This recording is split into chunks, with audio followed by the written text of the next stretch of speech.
আসসালামু আলাইকুম। আশা করি আপনারা যে যেখানে আছেন ভালো আছেন।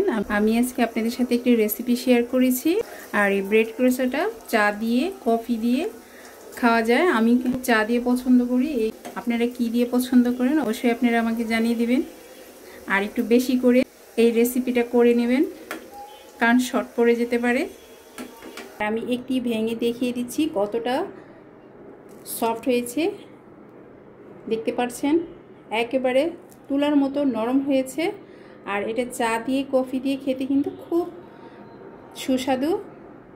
আর এটার মধ্যে আরও একটি রেসিপি আছে, ওইটি আমি অন্য একটি ভিডিওতে দেখিয়ে দিব। এখানে গরম দুধ নিয়েছি, গরম দুধের মধ্যে বাটারটা দিয়ে দিব। আর এটা বাটার দিয়ে করলে খুব টেস্ট হয়। গরম দুধের মধ্যে এটা ভালো করে গলিয়ে নিব। দুধের পরিমাণটা অল্প ছিল তাই আমি আরও দুধ মিক্স করে দিয়েছি। আটা বা ময়দা দিয়ে করা যাবে। আমি আটা নিয়ে নিয়েছি এক বাটি। আমি আরও এক বাটি আটা নিব। আরও এক বাটি আটা, লবণ, আমি 4 চামচ চিনি দিয়েছি। আপনারা আপনাদের মতো করে মিষ্টি যেভাবে খাবেন ওভাবে করে দিবেন। এখানে আমি 2 চামচ পাউডার মিল্ক দিয়েছি। আর ইস্ট দিয়েছি 1 চামচ। একটু মিশিয়ে নিব। বাটার আর মিল্ক একসাথে মিশিয়ে নিয়েছিলাম, ওটা দিয়ে এই ডোটা করে নিব। পুরোটা একসাথে দিব না, যতটুকু প্রয়োজন লাগবে ততটুকু দিব। পাতলাও হয়ে যায়নি, একেবারে ঘনও হয়ে যায়নি। রেস্টে রেখে দিব। ব্রেড ক্রোসা তৈরির জন্য আটাটা যেভাবে করে রেখেছিলাম দেখতে পাচ্ছেন কি ফুলে কি সুন্দর হয়েছে। এখন এটা ভালো করে মথে নিব।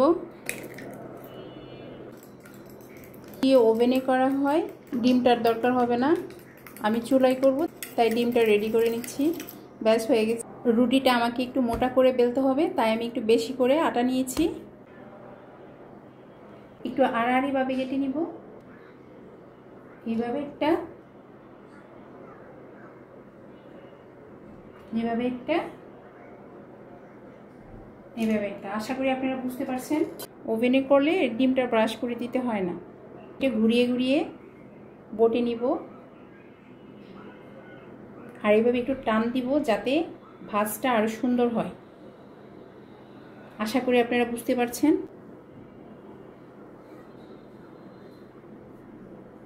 ঠিক এরকম হবে। এইখানে ভাঁজটা যত সুন্দর হবে, বেশি হবে, এটা দেখতে অত সুন্দর হবে।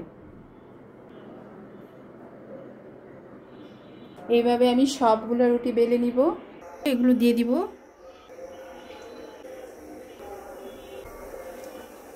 তেলের মধ্যে দেওয়ার সঙ্গে সঙ্গে ব্রেডগুলো ফুলতে শুরু করেছে। ব্রেডগুলো উল্টিয়ে দিচ্ছি।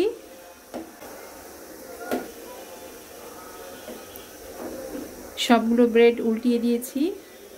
এভাবে ব্রাউন কালার করে ভেজে নিব। আমি একটি একটি করে নামিয়ে নিব। একেবারে ফুলে সুন্দর হয়ে উঠেছে। রেডি হয়ে গেছে। আর আমি একটি ভেঙে দেখিয়ে দিচ্ছি কতটা সফট হয়েছে।